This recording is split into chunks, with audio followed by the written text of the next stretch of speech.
hotels for 20 plus years.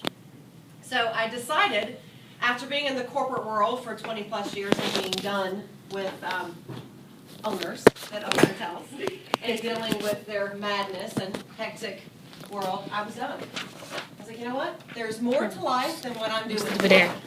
So I was in Dallas, Texas, having a girls' weekend, and decided that I was going to go to a spa, and my friend of mine said, let's try some cake. And I'm like, cake? Who doesn't love cake, right? How many of you had nothing but cakes? Have any of you had the product? All right. Well, maybe today you get to try some. It is amazing cake. And when I say amazing, not just because I bake it, it is amazing cake. So branding was my background, and what I did in the hotel business was I designed hotels.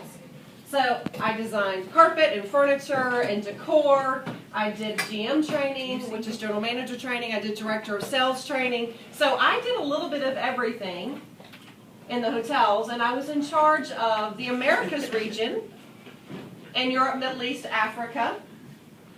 And I traveled every single day of the week, almost every week. I was in a different part of the state, a different state, or a different country. And that sounds exciting, right? Yeah. Too much traveling. And it was for a while, for a skinny minute, all right? After the first year, second year, third year, fourth year, 10th year, 15th year, it gets a bit old, right? And I decided that if I was going to work that hard, I was going to work that hard for myself. And I was going to be passionate about something that I wanted to do and then be in control of my own destiny. So when I fell in love with that cake, I said, I can do this. So I called my sister, who was a retired Navy commander, and I said, I found something we can do. She said, you don't bake? I'm like, I can learn to bake, right? So I spent a month in Las Vegas with Gina Tripp and Debbie Schwetz, who started Nothing Bundt Cakes actually 15 years ago last Thursday with the bakery in Las Vegas. They still have both of those bakeries there.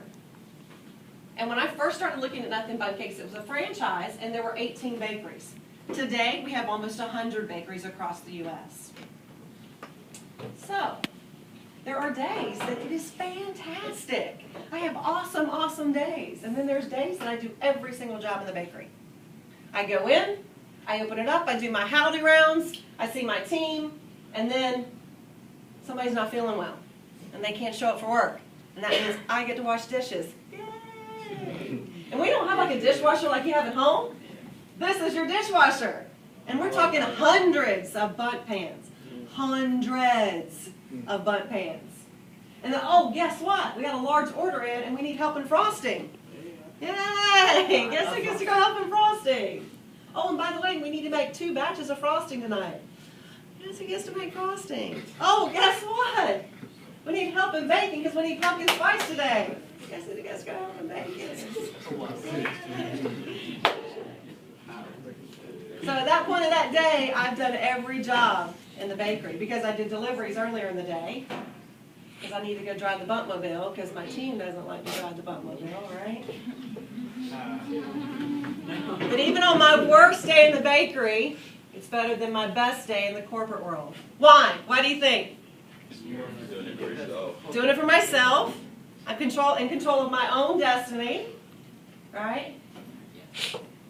But it's a lot of hard work. Why do you think it's a lot of hard work? You're at the bottom. I'm sorry? You're at the bottom. You're at the bottom. You got to get your product out there, right? I beat the streets every single day. I market my product every single day. I cold call. I shake the trees, turn the rocks, beat the streets every day. I've got to go out and have people taste my cake. Cake and mouse. I've got to get out there and say, take my cake out there. Because if they don't know who I am, they can't come buy my cake, right? So I got to do events. I got to go to corporate buildings. I got to be involved in charity work. I got to go out every single day and market my product, right? Why else is it hard? I'm sorry? A loss of competitors. Oh my. There's cake everywhere. Is it good cake? Some of it's okay. There's some bad cake. There's some good cake. There's a lot of competitors. The other day, I'm not kidding you, I was delivering cake 4 miles up the street. 4 miles. I passed 7 bakeries on the way. 7. Now I was really proud. I was like, oh, they called me. They called me. But still, I have to stay on top of my game and deliver wow service every day and stay top of mind so they call me next time. Because that next person, that other competitor, that, and I'm not going to name them because I don't want them to be top of mind for you, right? That they call me. I have to worry, am I going to make payroll this week? Can I pay my lease? Can I pay the power? Do I have money in the bank account to buy eggs, butter, sour cream, sugar? Because I have 9 team members that work for me that I'm responsible for, that all have families, right?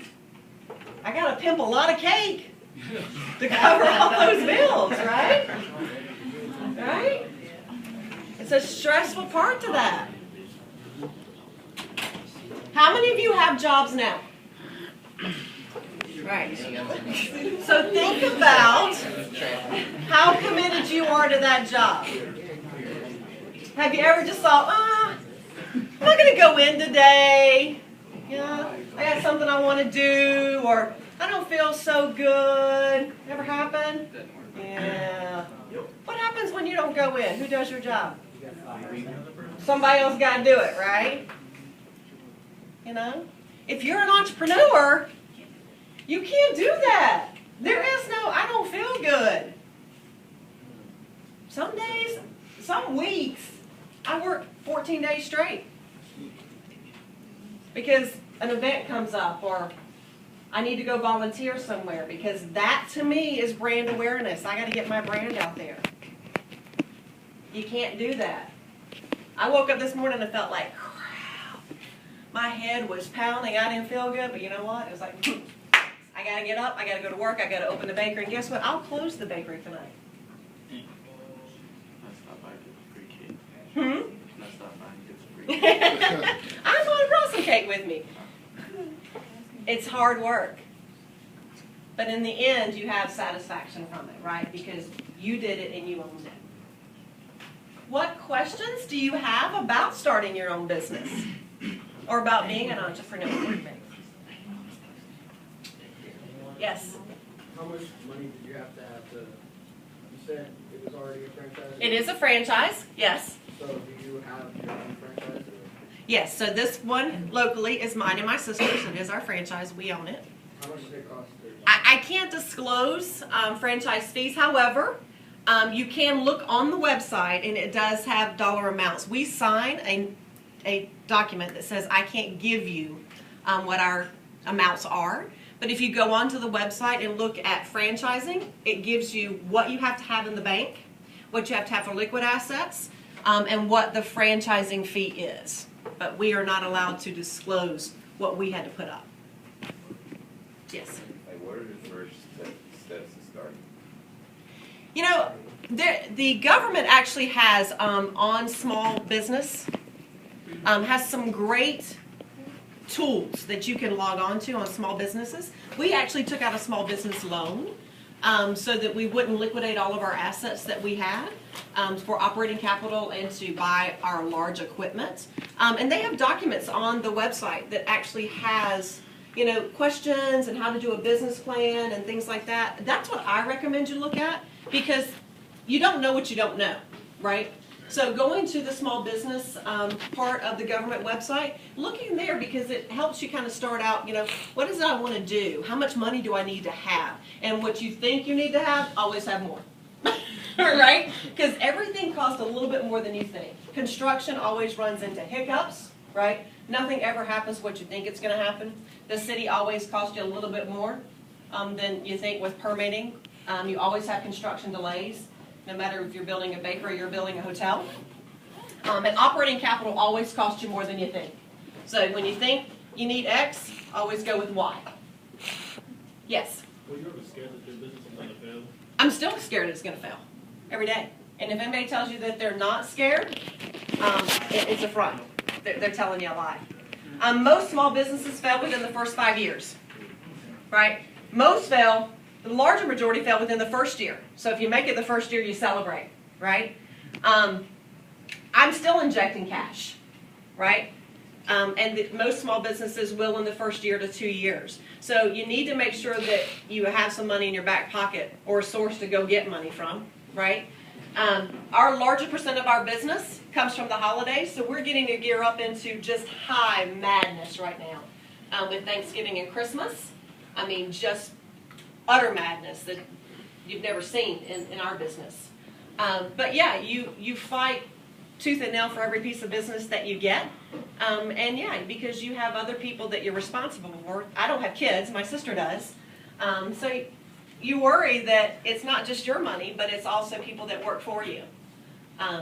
You'll notice that I haven't said employees or associates, or I consider the people that work with me and for me my team, because we are very small and we are like a family. I have 2 rules that I had when I ran hotels and then running my bakery. When I interview and when you work for me, just 2. One, that you work as a team, and I'll never say employee or associate or anything like that, because we are a team. I'll never ask you to do anything that I'm never willing to do myself. And if I don't know how to do it, we'll learn how to do it together. And 2, when you quit having fun, I ask you to find something else to do. Because you know what? I spend way too much time at work not to have fun. Now, I'm not promising roses every single day, because there are some days that it's just not fun. It is just not fun. But if you don't like what you're doing, let's find something else to do. I'll teach you anything you want to know. And I cross-train everybody in my bakery, because that's your best bet. Because if somebody calls off, you got other people that can fill in and do other things. And when it's really, really busy, overtime is, you let everybody work that wants to work, and they can know something else to do. But that's the only 2 rules that I have in my business, no matter what I'm doing, whether I'm running hotels or whether I'm running a bakery. Because if you got that, you can do anything together as a team. Yes? How do you make money if you have to pay your employees so much? I don't pay my employees so much. I've always lived under the philosophy of you get what you pay for, right? So do a wage analysis in the market for a like or similar job, and make sure you're fair and make sure you're competitive. I take care of my team members. Money does motivate people, but it's not always everything that motivates people, right? So be fair about what you pay.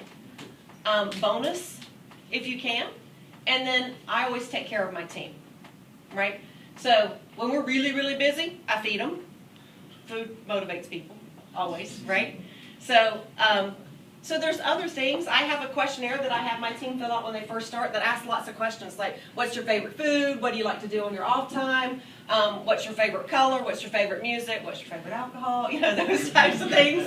So that when it's their birthday or when we're really busy or things like that, I have something I can pull from that if they do something special or they come in on their off day or whatever, that I can thank them or show appreciation. And sometimes, hey, thanks, I really appreciate you, goes a long way.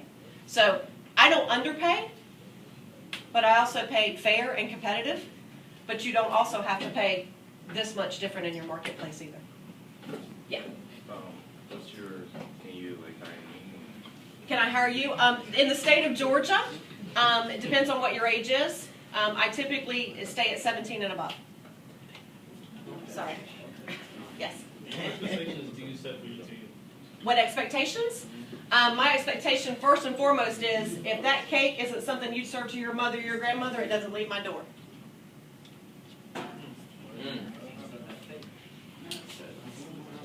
Yes. What happens if they don't meet those expectations? If they don't meet the expectation, it's a learning opportunity. I mean, we have a time that we have open conversation. I mean, I'm not one that is, rigorous, and I mean, we do have a disciplinary policy, and it's about showing up on time, and it's about wearing your uniform, and it's about having a good attitude, and it's about taking care of our guests. But you got to meet the expectation. We have what we call hot topics, and we address those hot topics and what needs to be done to meet the expectations. We have very high standards on what our cakes look like and what our frosting looks like and how things are handled. But it starts out as a one-on-one conversation, and then if it needs to get to a written warning, then we go to a written warning. But typically, I'm not the one firing a team member. The team member fires themselves. 9 times out of 10. I've let go of one person in the almost 2 years that I've been open. Yes. Do you have any goals for the future? Yes, my goal for the future is to have another location here in Atlanta, and then to expand outside of Georgia. I'm originally from Greenville, South Carolina, so my grandmother's still there, and I still have some family there. So, yeah, we look to have multiples.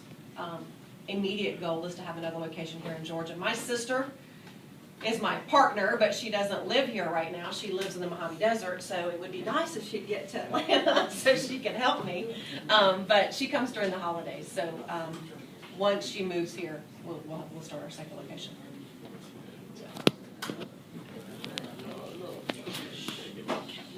Other questions, comments? Yes? Does your mom bake you? My mother's deceased, thank you for asking. She did not, she could not boil water. My father cooked. It was interesting. So talking about things changing your life. So my father passed away when I was 15, and then my mother passed away right before I started the bakery. So my mother and my aunt passed away within about 4 weeks of each other, and that's kind of when you go, is this really what life's all about, right? So I took care of my mother and my aunt. Both had life chronic illnesses. My mother had leukemia, and my aunt had polycystic kidney disease. And so when I was working and working and working and working and working and going down this path of being in the corporate world, and believe me, I was very successful at what I did, but money was one of those things where it's like, is that really what it's all about? I was very high up in the company that I was in. I worked for the world's largest hotel company. But at that point in my life, I stopped and said, is this really what life's all about, right? I'm a female, I'm very high within the company, and I'm making really, really good money. But I wasn't satisfied, I wasn't happy, and it wasn't what I was passionate about. So at that point, I reevaluated my life and said, this isn't what I want to do. So there's lessons to be learned in that at no point in your life is it ever too late to start over, right? I mean, I've been doing that. And owners that I had worked with for years, that I had built multiple hotels with, said, you'll never leave the hotel business. You've been doing this for 24 years. I'm like, watch me. Watch me. So it's never too late to say, you know what, I'm going to try something else. I want to learn something else. I mean, nobody in my family bakes.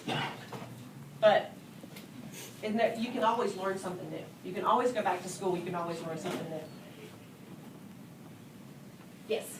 All right, what's the price range of your cakes? $3.99 to $39.50.